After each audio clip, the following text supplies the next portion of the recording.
All right, we're going to kick it over to our guest handicapper today. And we got a special one, a good friend of NorthCoast Sports and someone that I've gotten to know over the years, Michael Ray, who is also play-by-play announcer from MAC Football.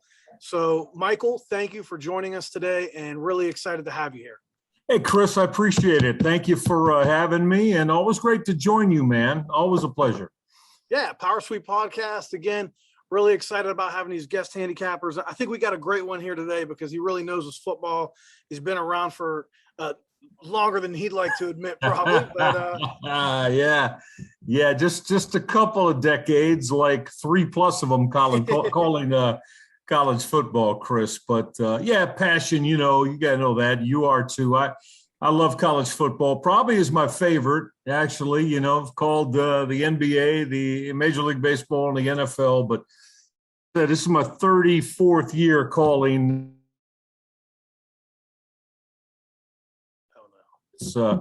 It's big time every week that you have a chance to do a game. Yeah, I appreciate that, Mike. And it's pretty cool to have you on here because I know you have all that experience and you've seen a lot over the years, some great performances, in all kinds of sports. So let's get started. And first, we're going to kick it off by talking some Cincinnati and Indiana. This is a great game. Cincinnati currently laying 3.5. Total is 50. Cincinnati's played two pretty weak teams so far to start the season. Outscored them 91-21. Indiana a little bit more tested. They played Iowa in the opener, but the offense has really struggled. So do you think Indiana can move the ball at all against Cincinnati? And do you think that the two weak teams that Cincinnati's played, do you think they'll be prepared enough to play a step up in competition like this? Chris, you're right about the wins, Cincinnati's wins over, Group of Five, Miami and Murray State. They were substantial, right? But I'll tell you what, we know this. I'm a big believer in Luke Fickell's football team. I love Desmond Ridder, his quarterback. And I know all of you Cincinnati Bearcat fans love him too. He's off to a terrific start. He's thrown for over 500 yards and it's hit 75% of his throws, 6 touchdowns, only 1 pick in those 2 wins that Chris and I are talking about with Miami and Murray State. I like their running back room too. Jerome Ford, he's averaging 8 yards per tote this year. He's already got a couple of 100-yard-plus days. Their receiving core maybe right now not as distinguished as we've seen in the last few years. Right now, youngsters really, Tyler Scott, Jaden Thomas, a pair of freshmen. I really like their second team all American Conference linebacker from a year ago, Darren Beavers. He leads that D. They can run, they hit. Chris, I know it's only Miami and Murray State, as you said, but they've only given up the 3 touchdowns and a couple of wins. So I'm bullish on Cincinnati. Now they did rebound. But, Chris, they got absolutely shellacked, man. They got dominated, manhandled at Iowa in their opener. And I think that was kind of a surprise to everybody. As you know, Michael Penix, their quarterback, hot commodity for what he did last year. They did get rebounded at home. Penix, he threw 3 picks at Iowa City. And I didn't think he looked good at all. And I saw that one. It kind of surprised me. Running back Stephen Carr helps them rebound into that win over Idaho. He kind of led the offense, $118 and a touchdown. But, they got to get the football to those accomplished receivers, Chris, first team Big Ten wideout Ty Freifogel and their outstanding tight end Peyton Henderson too. I'm a little suspect. I'm a little suspect about Indiana right now, Chris. They got to step up and show everybody thought, oh yeah, Indiana. Well, now, you're probably hearing a lot of people are saying, was 2020 a fluke for the Indiana Hoosiers? I don't know. I think we're going to get a lot more finding out this week when they host a good Cincinnati team. Chris, this is going to surprise you. I know Cincinnati's favored on the road. I like them, man. I'll take the Bearcats and give that 3. I think they're going to go into Bloomington and give the Hoosiers all kinds of trouble. So, yeah, I'm bullish at Cincinnati going into a Power 5 Big Ten stadium and getting a win. Well, I'll tell you what, you got to be impressed with the job Luke Fickell's done. Michael Penix coming back from that injury hasn't looked the same. And, the defense has played well. They played well against Iowa. That because when you consider Iowa really only scored 20 points on offense, but right, had the two pick sixes against Indiana in that first game. But the offense really struggling for Indiana. You got to wonder, is Penix the same since the injury? And this is not a defense when you're trying to figure things out that you want to play against, because I will say Cincinnati's defense is one of the top defenses, not just in a group of five, but across the entire country as well, because Luke Fickell brings that defensive energy to the Cincinnati Bearcats, and it is going to be a hard-fought slugfest, I think. And, Indiana's going to know if they want to stay in this game, they're probably not going to score a lot of points, so they've got to play some defense themselves. No, I agree with you. Are you surprised that, again, we've only played 2 weeks now, but because of that Iowa setback, at starting the year out the Indiana setback starting the year out at Iowa, are you surprised that Cincinnati is going into Bloomington as a favorite? No, just because of the expectations on Cincinnati this year. I mean, a lot of people have them as a top 10 team. There's been some talk that they're a playoff team. So based on, the season opening loss and the manner in which Indiana lost the game, I'm not surprised that Cincinnati's the favorite. And, Cincinnati right now looks like a Power 5 team, if you ask me. So, I agree with you. Fickell's got a hell of a strong program. Love the way he recruits. And, I wouldn't be surprised if Cincinnati wins 10, 11 football games in the regular season. And if they, we know the only thing, when you're in a group of five, you're probably going to have to run the table to get one of those. Yeah. Especially with, they get this game and in 2 weeks they get Notre Dame. So they got Notre Dame. You're exactly if they win right. those two games and they beat UCF, then they're in the conversation. But it's also going to be interesting to see what happens, because I know there's been already some talk. Luke Fickell to USC and possibly other places. So see where that goes as the season progresses. All right, moving over to a game involving a MAC team, which you're well familiar with. Kent State traveling to Iowa. Iowa obviously has very, very battle tested, already played Indiana and Iowa State, and laying 22.5. Total is 56.5. Kent State, a high-powered offense. They did have some struggles against Texas A&M in the opener. Do you think Kent State has enough to stay in this game and keep it closer? Love Dustin Crum, the quarterback, but Iowa's got a heck of a defense. What do you think about this one? Well, you're right in everything you said. Now, the Kent State, I know that final was 41-10 down in College Station against Texas A&M a couple weeks ago. But, Chris, that was a 13-10 football game in the late third quarter and going into the early fourth, and then went to 20-10, and then the flashes started to unravel a little bit. Yeah. So I don't, I love Sean Lewis and what he's done with this Kent State program. They're resilient. They've got enough speed. They got enough playmakers. Only thing when you go to Iowa, that Kirk Ferentz, where I think Iowa's got the big advantage is in the offensive line and defensive line. So in the trenches.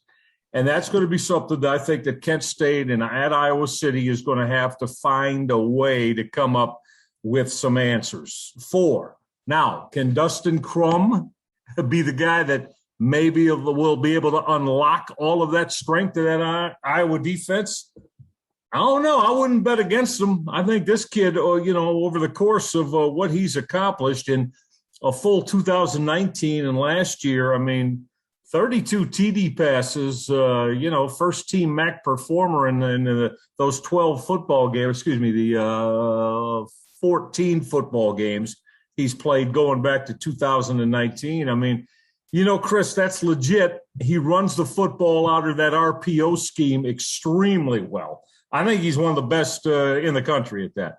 Regardless, I don't care if it's FBS, FCS, D2, D3, doesn't matter. He is tremendous. in the way he runs that offense and runs the football.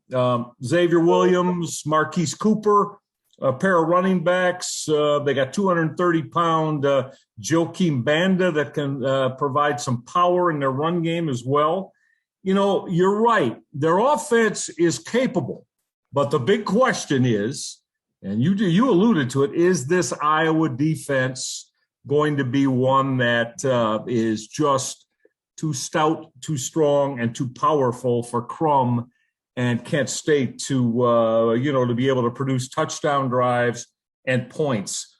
I'm not real sold. That's the best part of Iowa's football team so far, Chris.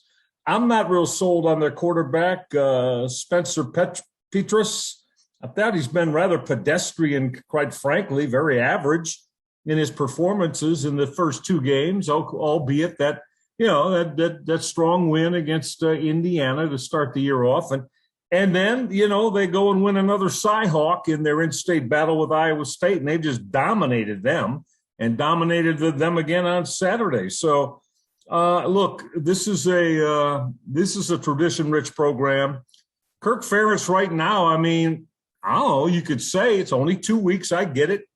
You could say they might be the best team in the Big Ten right now, as you look at them. Conversation, yeah. Yeah. Again, I'm not a big Petras guy, their quarterback. I use the word pedestrian for him. I don't see. So I guess my question is, when he's got to put a couple of drives together in the fourth quarter of, say, a game that they're trailing in, is he going to be able to do that? Well, we haven't seen that as yet. But I'm sure Kirk Ferentz said, well, if our defense has us up by 20 going into every fourth quarter, we're not going to have to worry about that, right? So defensively, they're outstanding. I love Ferentz as a head coach.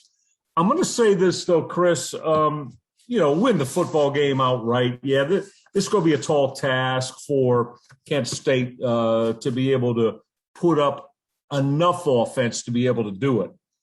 But by the same token, given 22-23, Chris, I'd take Kent State with the points in this one. And because I think they're going to be able to, I see it as a 10-point to maybe 2-touchdown football game with Iowa winning.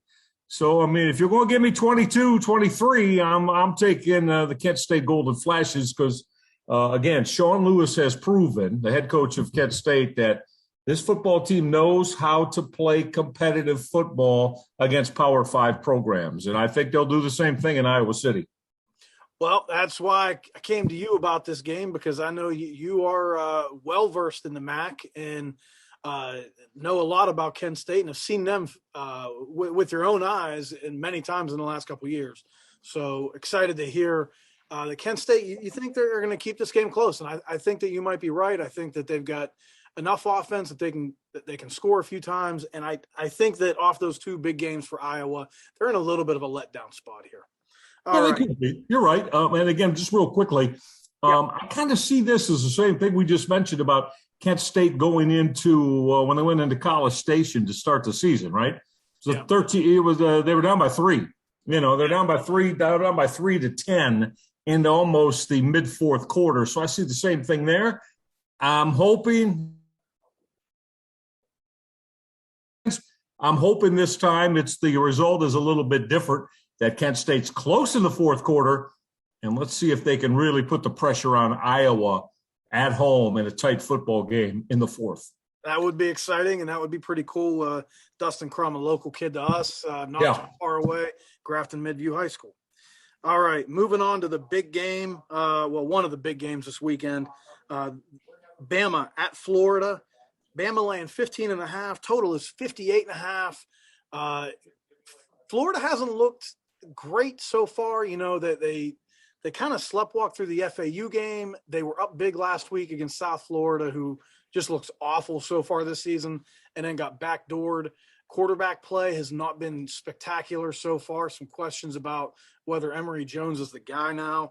Bama's looked like Bama so far, beating Miami handily in the opener, and just doing what they needed to do against Mercer last week. That was just a gimme game. Do you think Florida at home, do you think the Swamp makes a difference here to keep this game closer? Who's quarterbacking? Is Emery King quarterbacking? Or I'm hearing some things that there's a little bit of buzz going on around Gainesville, Chris, that Dan Mullen may turn to Anthony Richardson this week. Well, His backup. I could see why based on his, what he's done, because when he enters the game, it seems like he makes a big play every time he touches the ball. Question for me is similar to Emory Jones. Can he throw the ball? I know he can run the ball. And it would be interesting to see if they would make that change now going into a big game like this, but he does have the home field advantage behind him if they do make that change. I think it would be much tougher to change quarterbacks if it was a road game and just throwing them to the fire. But both quarterbacks are pretty young.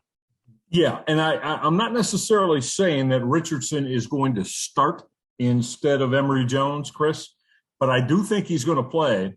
And I do think Dan Mullen understands, as we've both just laid out, he's got to find a way to get more productivity from, his quarterback. If he needs to play two of them to do that, they're going to have to. As we know, this you mentioned about the swamp and in Gainesville. I mean, Florida doesn't lose very often. They've lost twice to Alabama in SEC title games, not in the swamp, but in 16 and 20. But, this is a football team, I think, that has the type of talent, Chris, the type of just roster potency to be able to, one of the, not many in the country, but one of the few that can play with Alabama. But again, that quarterbacking performance is going to be huge. They're going to have to put up some, I think, and you got to think against Alabama, the Florida defense, they like to hang their hat on being able to, keep an Alabama football team in check. But I still think that unless you find a way, they're going to have to be at 30 points or better to be able to win this football game. Because, the beat goes on, right? In Tuscaloosa, Alabama. The beat goes on, man. It's to me, I got a lot of respect for Clemson and Georgia and Ohio State. And I'm sorry, Alabama is the preeminent football team in the country right now. They've got the best program. They got the best coach. They have for about the past 7 years. Doesn't mean you win the national title every year, but I'll take Alabama's program and their coaches. Anybody you want to put me up against. They rolled Miami in that opener, pulled back all the troops as they played Mercer. Tougher test, as we know that. I really like Bryce Young, Chris, quarterback, so this is following now, going in reverse order, Mac Jones, Tua Tagovailoa, and Jalen Hurts, right? So Now you got Bryce Young as the quarterback here. And you know what? He might prove to be the best of that bunch. He might prove to be better young. There was a lot of thought that he was going to start last year and play instead of Mac Jones. Jones won the job. Alabama wins another national championship. As I said, the beat goes on. But Bryce Young, if you haven't seen him play yet, wow, just electrifying quarterback. And, so if he turns out to be why wouldn't you think he can be? Everything that Jones and Tagovailoa and Hurts have been, and that's going over the course of the last 8 years. I mean, look, that's why I feel this team is the very, very best. You got to find a way to keep them down offensively, and that is really tough to do. Brian Robinson is their top running back now. He backed up Najee Harris last season. John Mechie, they lost a lot of receivers, but John Mechie is an NFL receiver too. You know how their defense plays. Their defense plays on edge. Crazy thing about their defense, they lose a starter in Christopher Allen after the opener to injury. So they just fill him in with Henry To'o, the transfer from Tennessee that is an all SEC guy. So, even when they take an injury, they're just filling him in with a guy that's already been an all SEC guy and led Tennessee. You're right. 2 years and ago. How many programs can do that? I mean, there's just a rare few that can do that, if any. And I know the swamp and what have you, but Chris, I learned a long time ago, and I admit I'm a little biased. I I called Nick Saban's games when the one year he was at the University of Toledo when he started his head coaching career in 1990. I called about 5 or 6 of his games when he was the head coach at Michigan State. Before he did his little NFL thing and then ultimately LSU and now Alabama. I think Nick Saban is the best football coach in the country. I'm not the way he does things. I'm not sure it's even close. Now you're at Alabama and he's got all of this talented roster year in and year out. Chris, I can't fade him. This is what I'm saying until proven otherwise. Yeah, I can. So if I have to give up the 14 and a half, I'm going to do it. And if I have to pay to see it go bad, okay, fine. But I'm not fading Nick Saban and his football team. Very rarely. I agree with you, Mike. And, Emory Jones needs to do a lot better than 2 touchdowns and 4 interceptions that he's thrown against FAU in South Florida. I don't think this offense has what it takes. A lot of transition from last year. Bama's just on another level. So we're with you. We got the Tide here. Our line was 21 in power sweep, and I can see why, a lot of people are high on Bryson Young. So Bama seems like the play here, and hard to go against Saban. So that's the bottom line. Yeah, it is. Yeah. So what else do you got going on, Mike? I know you got a big game you're calling this weekend. No, not Chris is being a little bit facetious. This weekend, I had Ball State the first weekend, the defending MAC champ. Last week, I had Temple at Akron. And so, they're keeping me around home. I've got Akron again this week. They're playing against FCS Bryant. So, yeah, we'll see. I'm preparing and doing. I'll have to get my coaches' calls together. I'll talk to the Bryant coaches tomorrow and the Akron coaches on Thursday, and I'll treat it like it's Alabama and Florida, as I always do. But and then next week I'll get into. I'm going to be calling mostly the MAC and the American Conference this year. I'll have Cincinnati a couple times, so nice.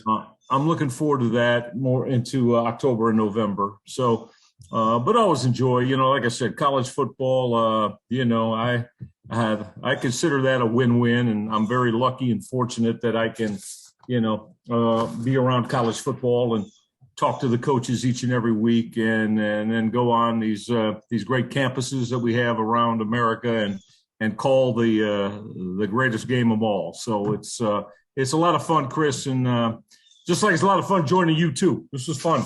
Yeah, absolutely. And I know you and Kenny Rhoda have a podcast you're doing, right? Yeah, we do. Ray Guy and Rhoda podcast. We do. Mostly now it's going to be a Browns pretty much.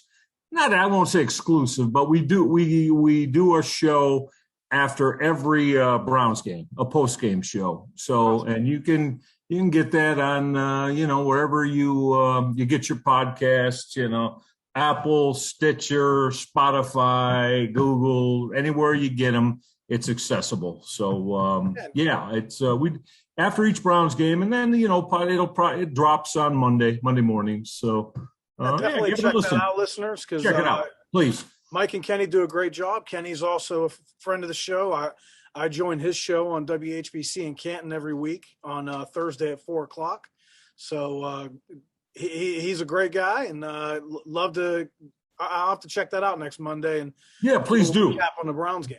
Roadman's a good football guy. He was hurting a little bit last week because he's a big Buckeye fan, and he was a little bit angry after Ohio State. I haven't seen a play yet, Chris. Of course, I was calling Temple and Akron. I got it taped, as I always do. I haven't got to it yet, but man, the Ohio State fans were hot, and they want changes, and they want Kerry Combs fired. And, some of them said, all right, Ryan Day, we'll give you that one, but there better not be another one, So, hey, man, there you go. There's what the hot seat is like. And look at there's what the hot seat like is when you are at a program that is expected. Forget it. Used to be, right? Oh, hey, Ohio State win the Big Ten championship and go to the Rose Bowl, right? Well, yeah, that's all changed now. I think most fans expect them to be unblemished at 12-0 in the regular season and certainly get a seat in the college football playoff. And anything less than that is everybody starts wondering why, Chris. So there you go. There's what's expected of the top programs in college football now in this era. Yeah, it's a it's not a patient world anymore. But Mike, I'm gonna thank you. We're gonna move on to get Robbie and Jim in here. Appreciate everything you do. Follow him at Michael Regai. It's at Michael Reghi on Twitter, and definitely check that podcast out on Mondays. The Browns recap with Kenny Rhoda and Mike. Thank you again, Mike, for joining us. I appreciate it, Chris. Stay well. We'll talk to you again during the season. You too.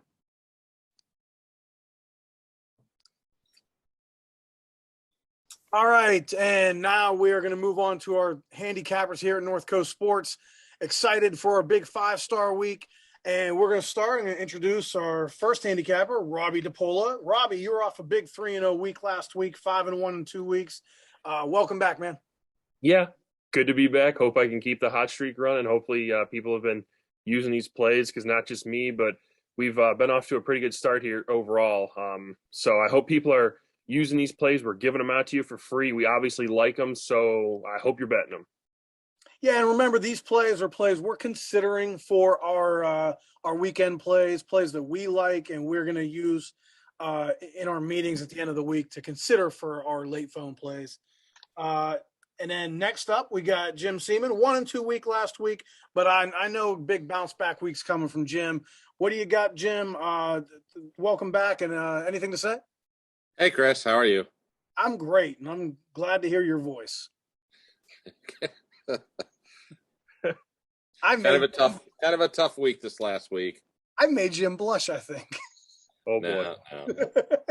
No, kind of a tough week. If an Eastern Michigan wide receiver catches the ball, I'd be 2-1, and if Arizona had a defense in the first half, I'd be 3-0. But yeah, that was a little shocker on my total over. I was very shocked. San Diego State scoring 35 points in the first half.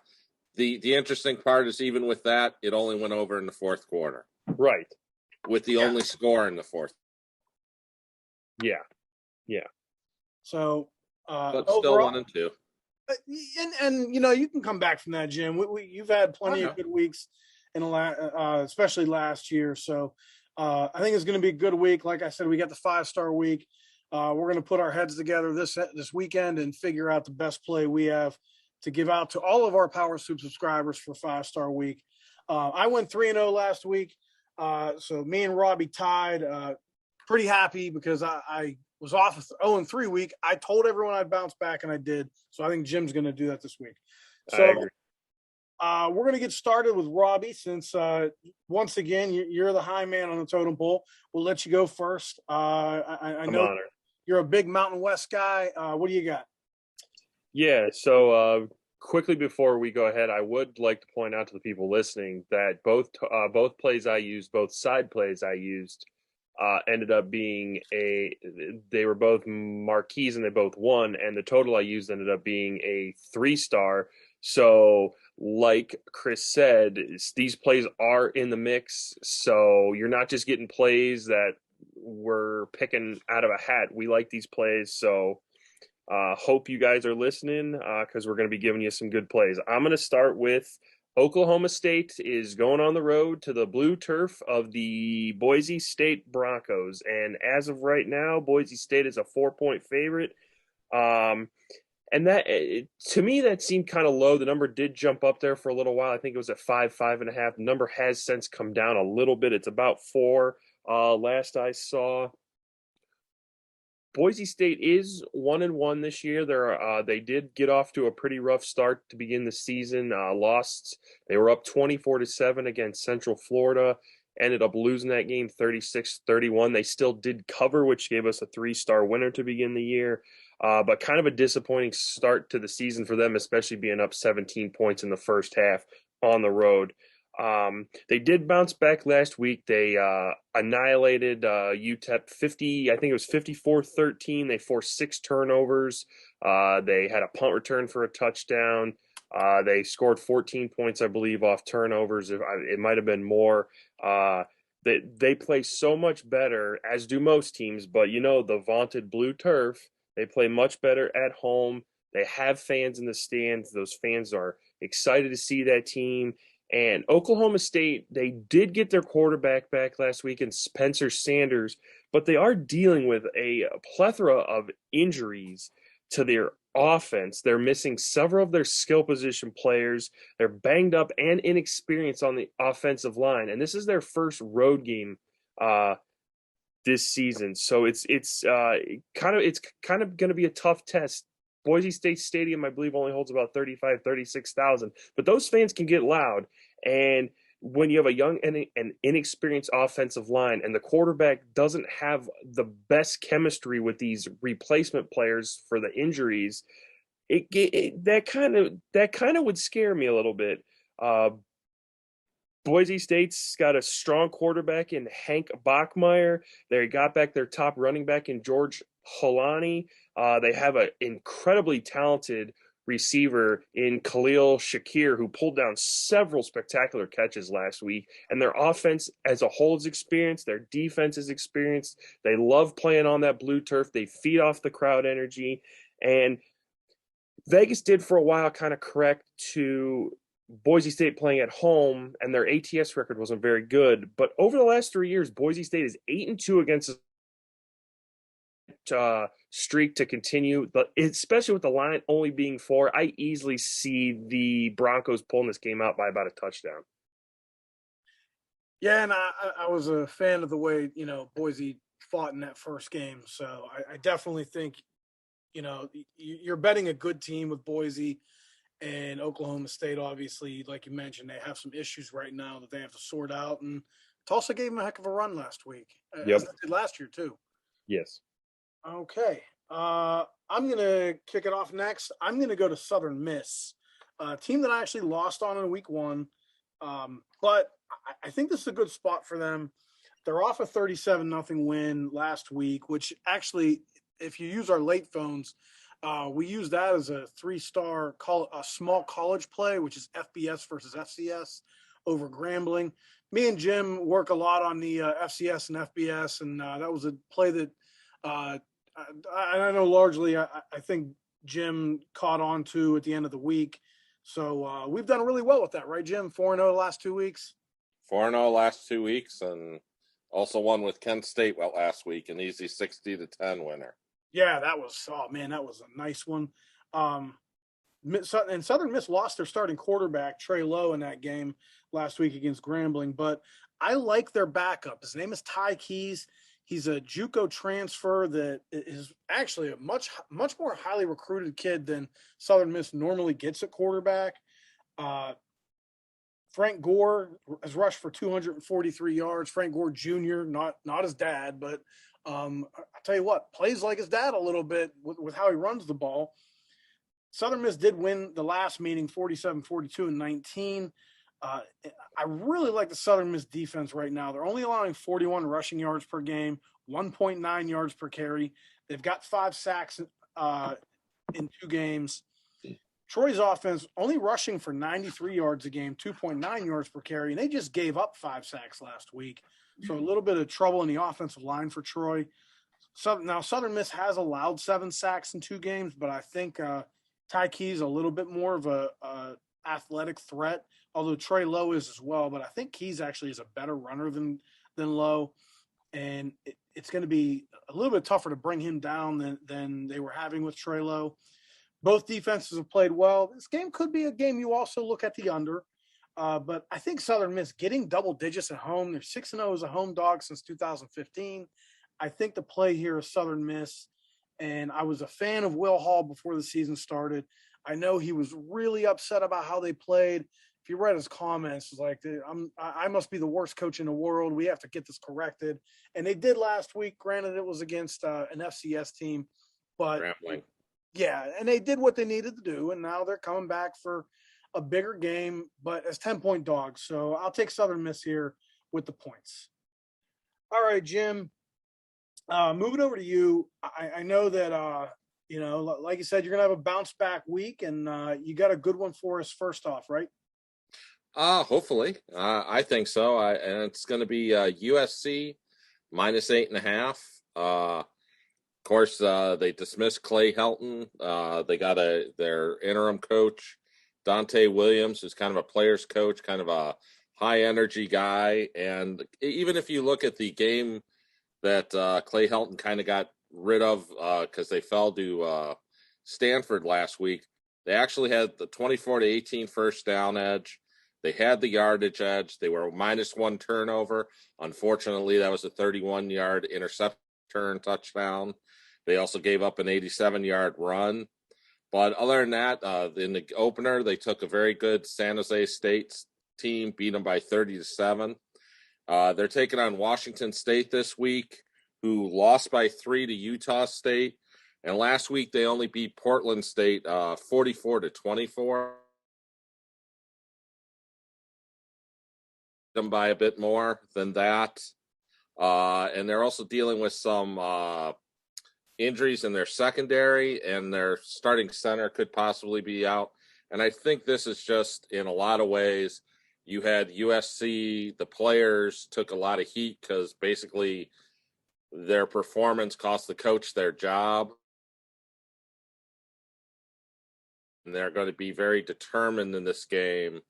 And it's just kind of unfortunate for Washington State that they're, picking on a team that's better, that has the talent, who's kind of angry. So I'm going to go with USC minus the 8.5. Yes, a little bit similar to my play last week in North Carolina, taking a team ticked off.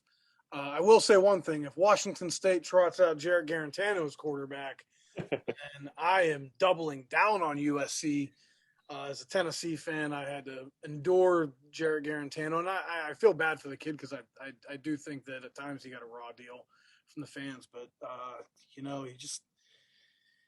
it always seems to follow him, man. He already got hurt once, and, it just doesn't seem to be turning around for him. We'll see what happens with Washington State, but not a good start to Rolovich, and he's got his own controversy going right now, going around with whether or not he's going to be able to coach because of his resistance to getting the vaccine, which we're not going to get into that right now. But my point is there is some off-field controversy surrounding the Washington State program. All right, we're going to go to Robbie. We're going to go to Robbie now. What's your other side you got for us, Robbie? All right, so Chris, you mentioned I'm a big for the second game. It's going to feature two Mountain West teams, Utah State, as you just talked about before, against Air Force. If you listen to this podcast to begin the season, one of the win totals I gave out was Utah State over 3.5 wins, and they're already at 2 through 2 games. So obviously we have to let the season play out, but can't lie, I'm feeling pretty good about that one. So although I don't think they're going to get win number 3 here. I'll give a little hint away off the top. Air Force has won 5 out of the last 6 meetings. They're 5-0-1 ATS in those 6 meetings. And over the last 2 meetings, they haven't really particularly been close. Air Force has won the last 2 meetings by a combined score of 66-14. And those scores being 35-7 and 31-7. And they ran for a combined 782 yards in those 2 games. Whereas Utah State's only put up a combined 360 yards in the last 2 meetings. Air Force knows how to shut down this team, although Utah State does have a new head coach. Blake Anderson did see the triple option or some variation of the option when he was in the Sun Belt. So it's not like he's going up against it for the first time. So he does have experience there. But Air Force was a team that their head coach really undersold his team. He always does that. He always likes to take the underdog role there. But Troy Calhoun has a very talented team back, especially on the defensive side of the ball. They have 9 starters back there, including they had at least 2 or 3 guys opt out.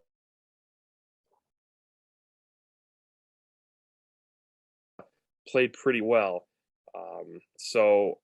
And I mean I think they've got 8 sacks in their in the first couple games. Utah State's been impressive, as I said. Blake Anderson brought over the quarterback from Arkansas State, Logan Bonner, and he's hitting 67%. They have an Oregon State transfer who leads the team in rushing with over 150 yards through the first couple games. And Air Force, though, the beat just moves on with that rush attack. They have a brand new offensive line. Doesn't matter. They're averaging 273 yards per game. The line's 8, or 8.5, depending on where you get that at right now. This, like I've said before, this is an improved Utah State team. However, I think Air Force is just a little too strong here, and that option attack is going to wear down Utah State probably toward the second half. And I think Air Force eventually pulls away and wins this game probably by about 12 or 13 points. So I like Air Force to pick up yet another win against Utah State in this game here. All right. I gotta love going with a triple option team. Always fun to watch, and they did look pretty impressive last week against Navy. Yeah, they held them to just 68 yards. Yeah, that's pretty impressive. Yeah, and so bad that Navy ended up firing their OC and then rehiring him, and yeah, they're a mess. Yeah. All right, kicking over to me. I'm going back to the same team I've used the last 2 weeks. Granted, I lost in week 1. I won in week 2. I'm going back to him for a third time. This is going to be the grudge match for me in North Carolina. And part of this is because I really like North Carolina out for revenge. Last year, they lost this game 44-41. They did have a 536 to 418 yard edge. Also lost in 2019 as an underdog to Virginia, 38-31. They had a slight yard edge in that game. They're at home. Like I said, they failed me in week 1, but they really came through last week against Georgia State. I pointed out, that they're a team that plays well off a loss, and I still think that loss from week 1 is kind of going to be in the back of their head because this is their first ACC game since then. They don't want to start at 0-2 in ACC play. It's a team that beat them last year. They're in front of their home crowd. They're off a dominant win. Sam Howell looked like Sam Howell last week, so much so that he not only had 300 yards passing, he ran for over 100 yards, and he had that big touchdown run. He said that all he could think as he was running was, I can't believe no one's caught me from behind yet. But he is a mobile guy. He can move. Running game's starting to get going with Ty Chandler. Now Virginia did throw for Brennan Armstrong, a kid that I actually got to see play in high school. Threw for 405 yards last week against Illinois. Impressive, but North Carolina is only allowing 130 passing yards a game, having played Georgia State and Virginia Tech. Only 53% completions. Tar Heels had a 607 to 271 yard edge last week, so I think they're really getting it going both offensively and defensively. And Brennan Armstrong was a little gimpy at the end of that game last week. He had to wear a knee brace. He should be fine to play this game, but I got to wonder because he's a mobile guy that likes to run. I got to wonder if he might have to be limited there. North Carolina held Virginia Tech to 296 yards in that first week, and I think Virginia Tech's a little bit better offensively than Virginia. Virginia also allowed 304 yards passing per game last year, and they've yet to be tested this year. Illinois, they were starting Art Sikowski, William & Mary, they played the first week, didn't even have their starting quarterback. So this is also the first time Virginia is actually playing a team with their starting quarterback playing. So I like North Carolina here. You're only laying 9 at home. And I really think that after losing that opener to Virginia Tech, they're not going to take any chances. They're not going to mess around, and they're going to win this game easily. I'm thinking between 17 to 21 points. We had it 14 in a power sweep. My personal line was around 17. Okay. So it's North Carolina -9 for me, and we're gonna go over to Jim. Jim, this is a team you had a winning play on in week 1. Yes, it is. And you know how I like those directional Michigan MAC teams. And I'm going to go back to Central Michigan. Central Michigan's taking on LSU this week. They're getting 19.5. They're already 2-0 against the spread, including a cover versus Missouri as a 14-point dog. They only lost to Missouri by 10. LSU comes into this game 0-2 versus the spread. Last week they beat McNeese State 34-7, which McNeese State historically has been a very quality FCS team. But McNeese State, their first week, actually lost 42-36 to West Florida. So this is not the same McNeese State out there. And they only had a 305 to 142 yard edge over McNeese State last week. Their one thing that LSU has going for them is their kicker, Cade York, who hit a 55 and 56 yard, which is always nice to have. But they are dealing with some injuries along the defensive line. Secondary, they're missing a couple of players, also missing their left tackle. Central Michigan actually had a 301 to 257 yard edge over Missouri in that opening game. And last week they had a easy 45-0 win with a 515 to 109 yard edge. And I see them keeping it close here. I don't think this is the LSU that won the national championship a couple of years ago. I think Central is a talented team. They may not pull the upset here, but I think they can hang within 19.5. So I'm going to go back to the Chippewas. Yeah, and LSU does have a history, and I believe it was Ed Orgeron that was head coach when they lost to Troy. Was that? Yeah, it was. Ed Orgeron was the head coach when they lost to Troy in 2017. So he does have a history of kind of struggling in those really big favorite roles. Yeah, that game at 17, and then the other thing is they also have Mississippi State on deck. Yeah, and that's a big revenge game for them because they lost that game in the opener, and that kind of started the downward spiral last year. Yeah, so that's another reason. Even if they're up bigger at the end, they'll be pulling people, especially with all the injuries they've had to deal with. Exactly. All right, moving on to our totals plays. Robbie, what do you got for us? I know this is a big game, and our good friend Michael Rega talked a little bit about what he thought about the side. What do you got on the total for Cincinnati and Indiana? Yeah, this is like you said, this is a pretty marquee matchup, especially for Cincinnati, who they would have to win this game and win a couple weeks later against Notre Dame. They might be able to crack the top 4. Non-Power 5 team is yet to do it, and if there's going to be a team that does it, I think Cincinnati is going to be that team. But they have a pretty tough test here. As you heard Chris and our good friend Michael Regai talk about earlier, Indiana, very tough team.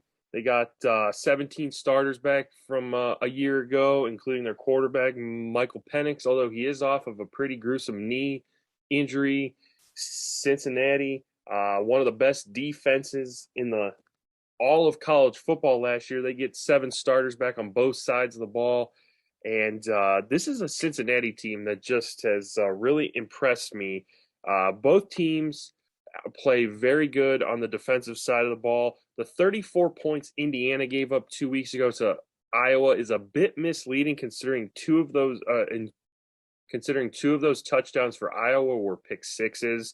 So really, Indiana held Iowa to 303 yards and 20 points. Cincinnati really hasn't faced that great of competition.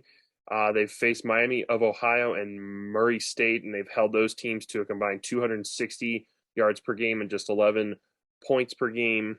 Looking back to last year, since both teams returned several starters on that side, Indiana gave up 378 yards per game and 20.3 points per game. Cincinnati gave up 16.8 points per game and 325 yards per game.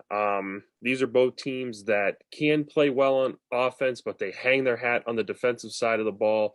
You have Desmond Ridder for Cincinnati, who's played pretty well. You have their running back, Jerome Ford, who's already ran for over 200 yards in the first 2 games.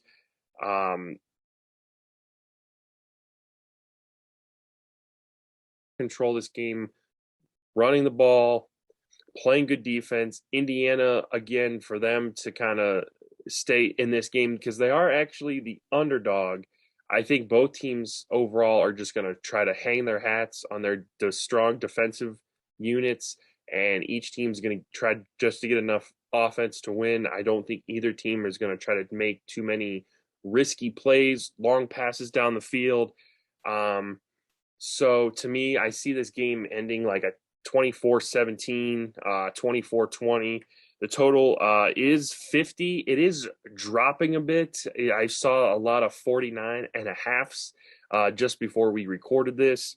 So it is dropping. So if you listen to this, try to get this as soon as you can because it's going to drop. I can guarantee you by Saturday, this might be down to 48.5, 48.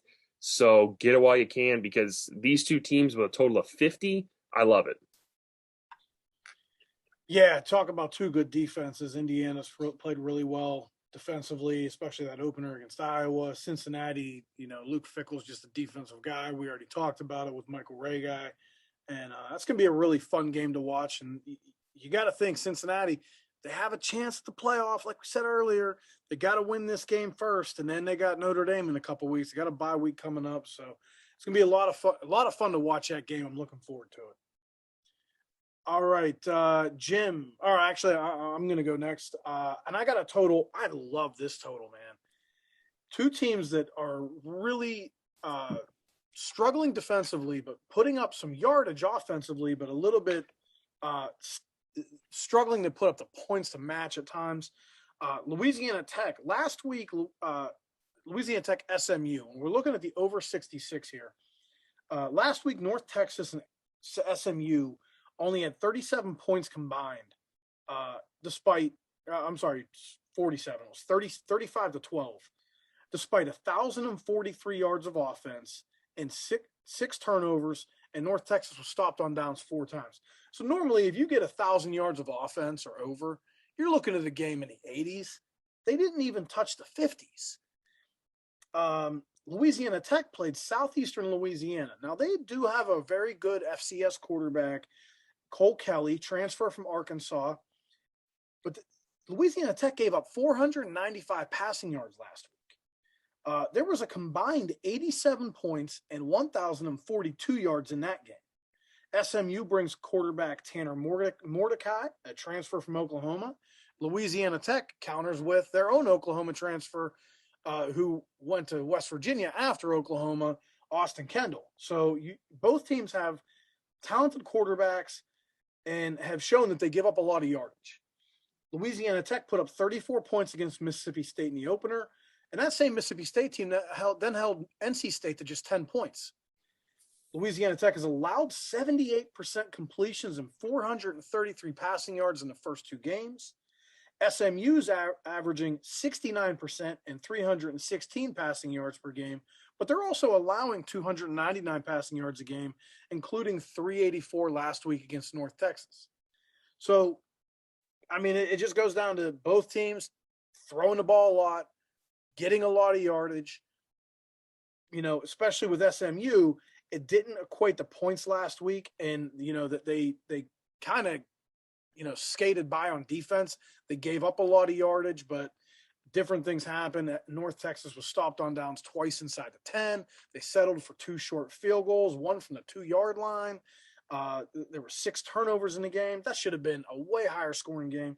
I see this game going way over 66. I think you could possibly see in the 80s. And it's 2 teams that generally do put up a lot of points. So I'm going Louisiana Tech, SMU over 66 for my total. All right, Jim, what do you got for your total? My total is also, it's coming for me, so it's most likely an over. And I'm looking at the Coastal Carolina Buffalo game. This week it's 57.5 right now. Some of that is due to Buffalo. Their last game they played Nebraska, and it was 28-3. But Nebraska's got a pretty good defense, and their offense is struggling. So in their opener, Buffalo actually had 69 points versus Wagner. Coastal Carolina, they just have the offense to almost make this number themselves. In their opener versus the Citadel, they put up 52 points, but they gave up 14 points to the Citadel. So that was 66 total. Last week versus Kansas, they actually were only up, I believe, 25-22 in the second half, and then pulled away to put up 49 by themselves with a total of 71. So both those games, I mean, all you need is 14 points from Buffalo, and the Citadel put up 14 points. So I think Buffalo can do that. It's a team as last year. They did actually, the funny thing is they lost a lot of their players to Kansas, and they also lost their head coach to Kansas. So it's almost like the Coastal played Buffalo last week. But they did have Coastal had a 535 to last week. And also the interesting thing here is Coastal it's a fun offense to watch, but they're 10-10 in the red zone, and 9 of those are touchdowns. So it's not like they just put up a bunch of yards and can't score. They put up a bunch of yards and score. It's a solid offense. It's a fun flow. I know they held Nebraska to 28, but as I said, Nebraska is not that impressive in offense. And I think Coastal's actually has the better offense out of the two. And I can see Coastal putting up another 50 points here. Buffalo just has to score a couple of touchdowns, which Coastal has been allowing.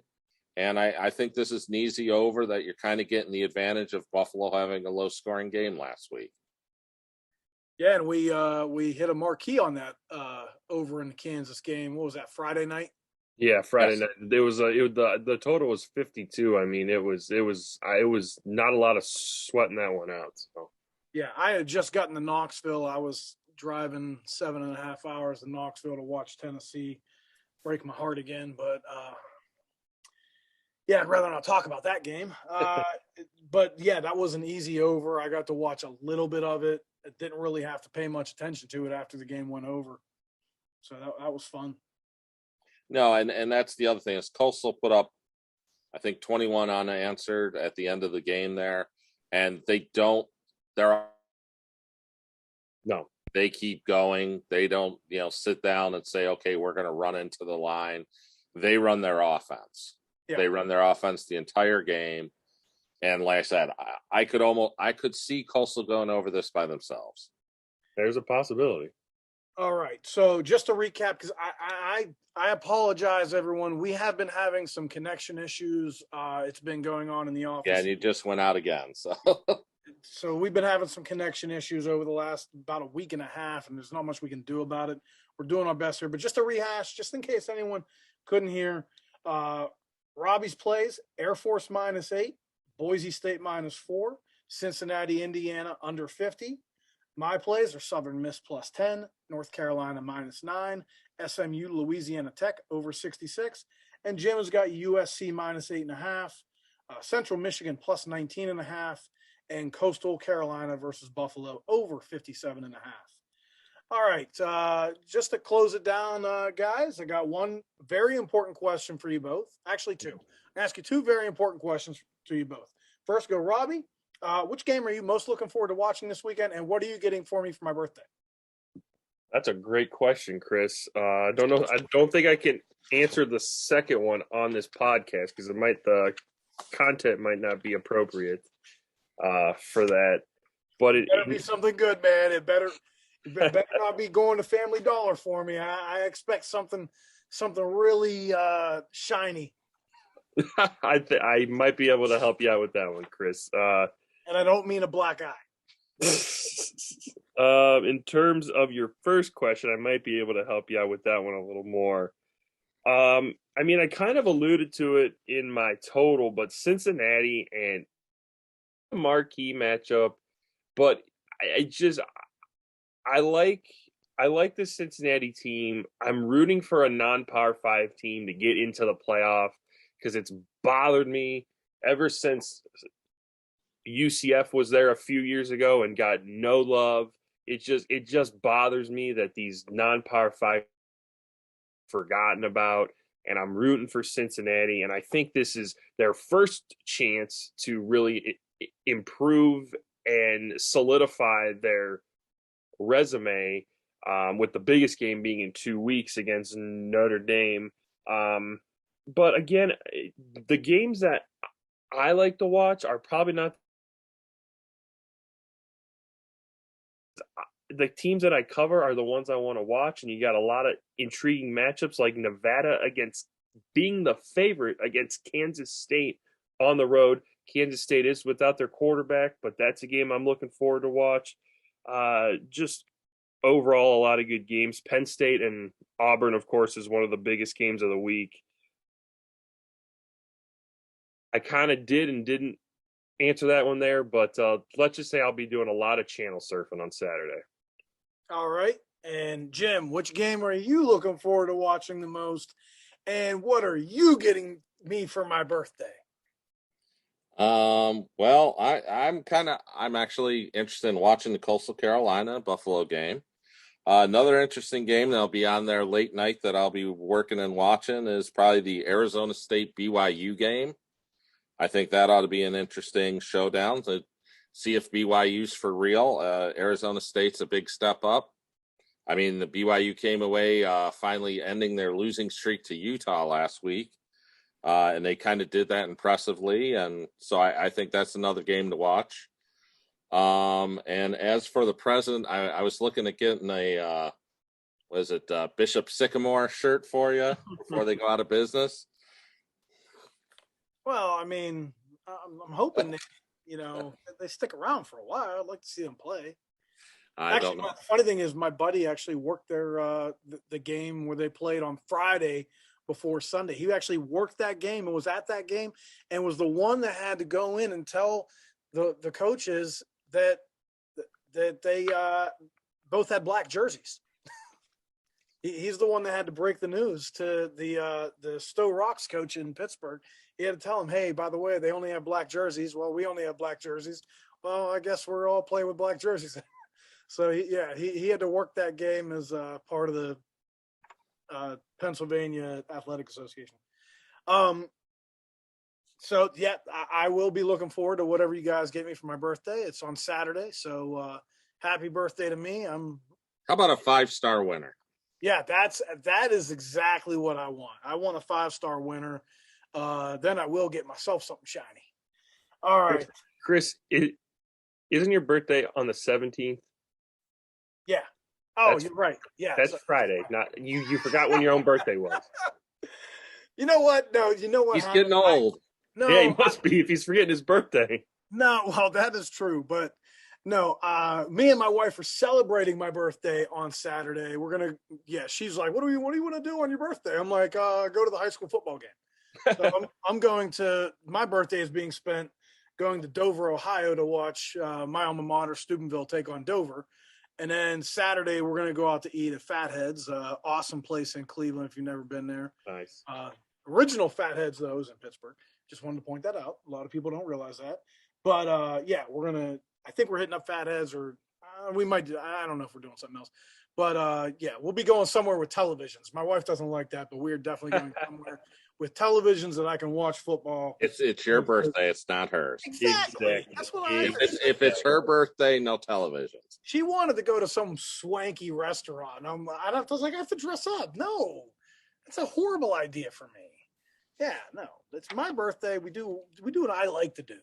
As long as you don't come to work in your birthday suit, I'm okay. Yeah, you guys don't want that. No, we don't. Nobody wins there. and we have totally went off the rails here, but it's actually been pretty fun. All right, guys. Robbie and Jim, you want to say bye to the listeners? All right, guys. Bye to the listeners. hope you have a good week, and we're going to try our best to hit this September 5-star for you. So let's get it done. Yep. Take care out there and stay safe. Goodbye. And we're going to close this podcast up. Just to remind you guys a little bit about the 5-star and what we got going on this weekend.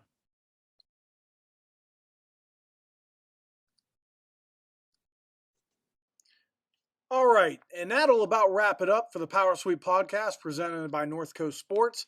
Just a couple things I want to mention before we get going. Again, this is 5-star weekend.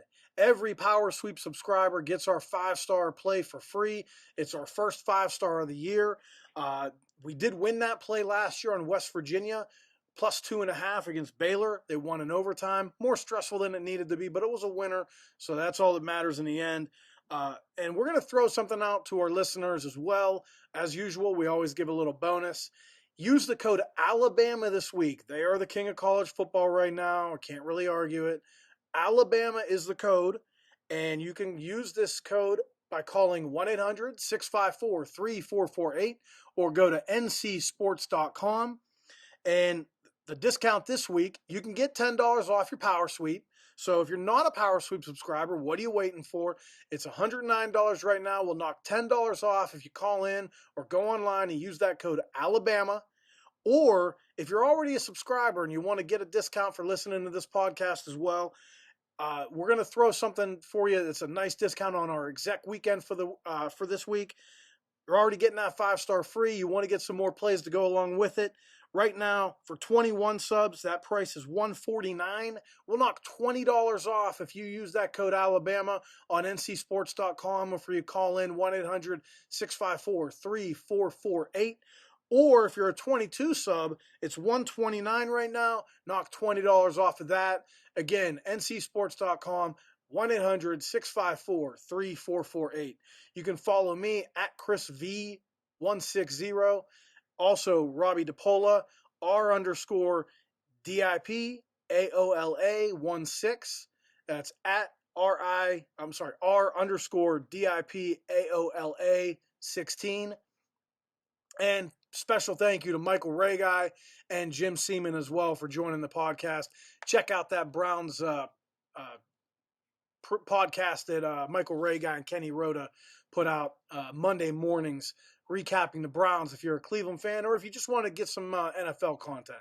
So again, thank you from North Coast Sports. Looking forward to a 5-star weekend. Hoping to bring you another winner. And that's that.